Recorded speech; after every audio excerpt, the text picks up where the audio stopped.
Hello guys, this is Joyce from Enjoy Scrappin' 2.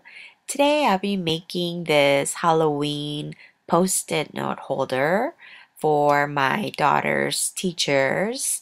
This was something that I had made last year for Easter to give for teachers and office staff and things like that.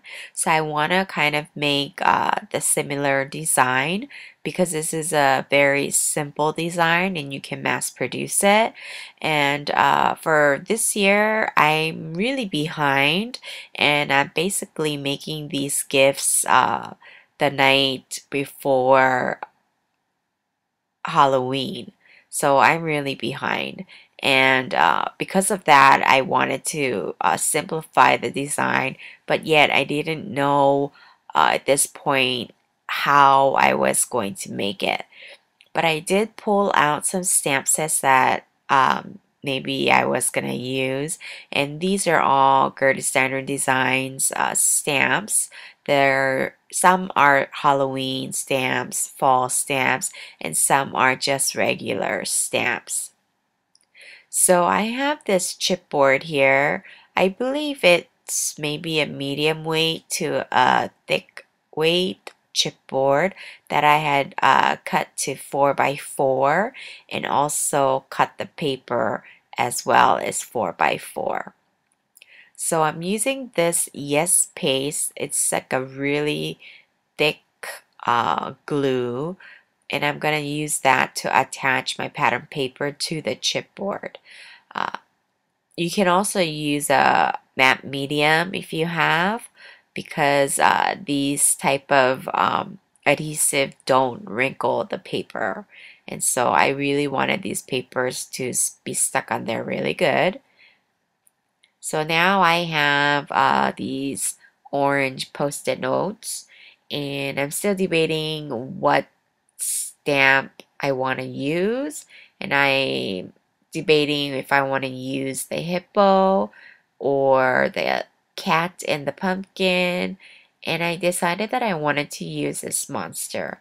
I love this monster. He's my favorite out of this stamp set, which is Monster Party. And I'm gonna go ahead and just stamp him at the bottom. So this is not a Halloween theme stamps, it's just regular stamps, and that's what I like about Gerda's stamps, that they are very versatile in so many different ways. So I also pulled out this that says Happy Halloween. That's from the Kitten in the Pumpkin stamp set. And I'm gonna go ahead and stamp that in this Stampin' Up's like a really deep purple, but it doesn't show up as purple, it just shows up almost like a black. So either way would be fine. So because these are high quality photopolymer stamps, the stamps do stain, but that's okay. Just clean them really well and it works perfectly fine. And I'm using the We Are Memory Keepers corner chomper, and I use a 1/2 inch. And now I'm kind of sanding down the corners so it's like a perfectly rounded corners.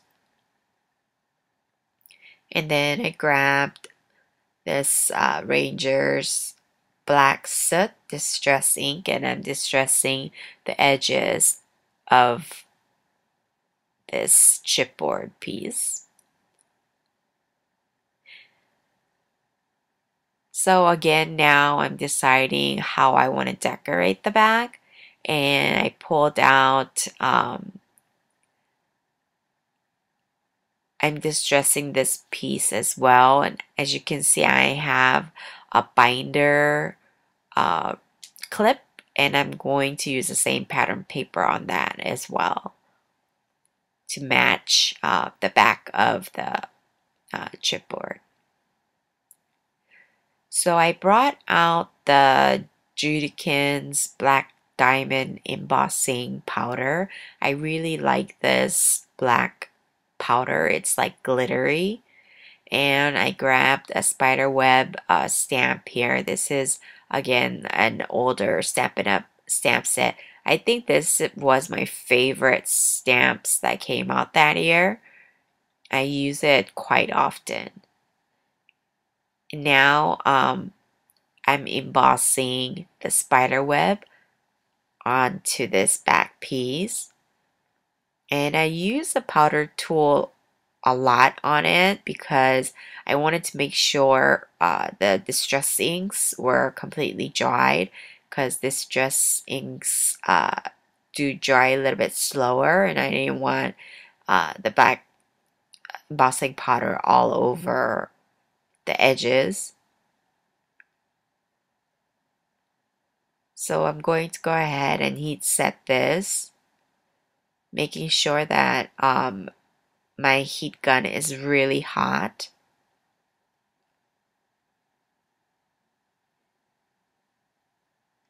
Really, really love this embossing powder.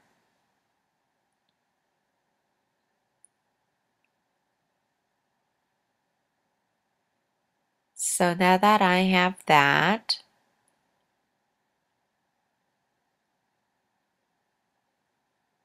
I have embossing powder all over the mat, so I wanted to clean that up a little bit. And I found this small spider web as well. This is again from an older Stampin' Up retired set. You can barely see that spider web there, but I like that.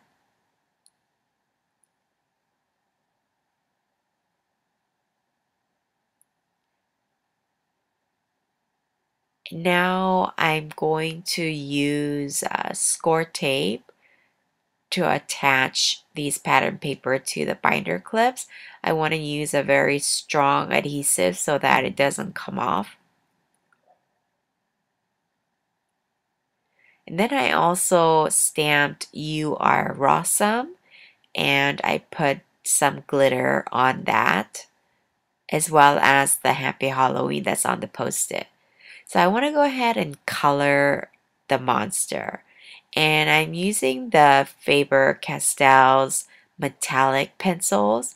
I really like these because, of course, it's very shimmery and pretty, but it's pretty opaque. So as you can see, even if I'm coloring it onto like an orange paper, you can still get that color. So that's why I decided to use this, and I like the shimmer. And this is a very high quality metallic pencils. I prefer it over my Derwent metallic pencils. So this is like the darker gray. So I really like that shimmer.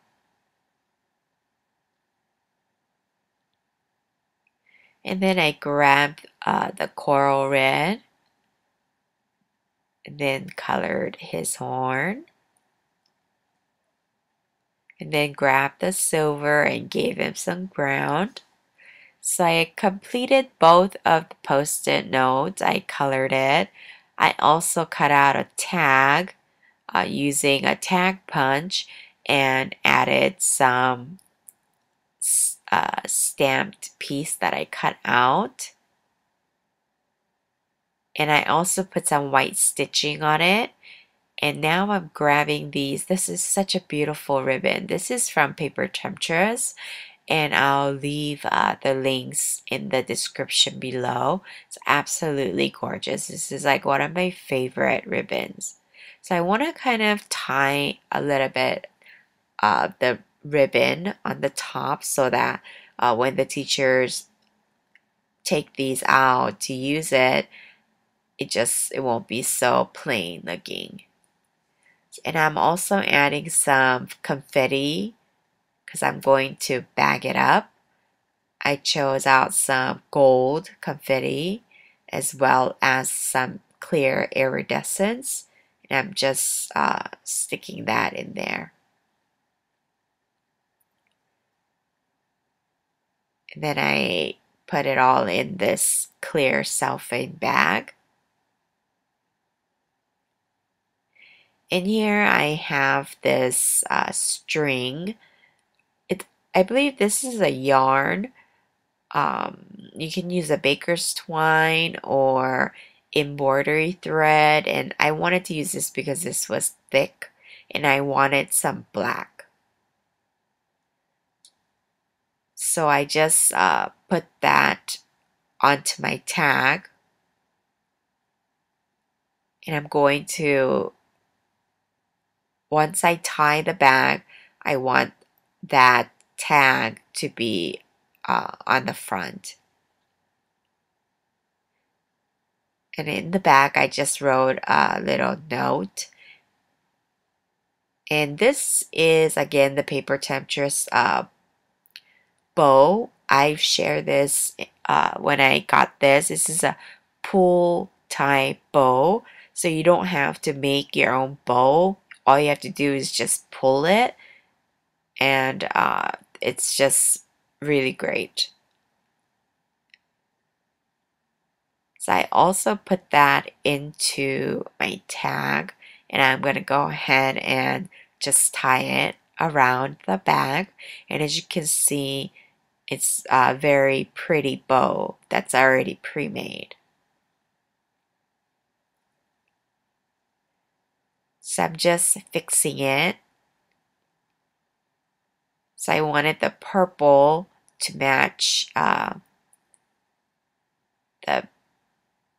design that we created, but I also wanted some black.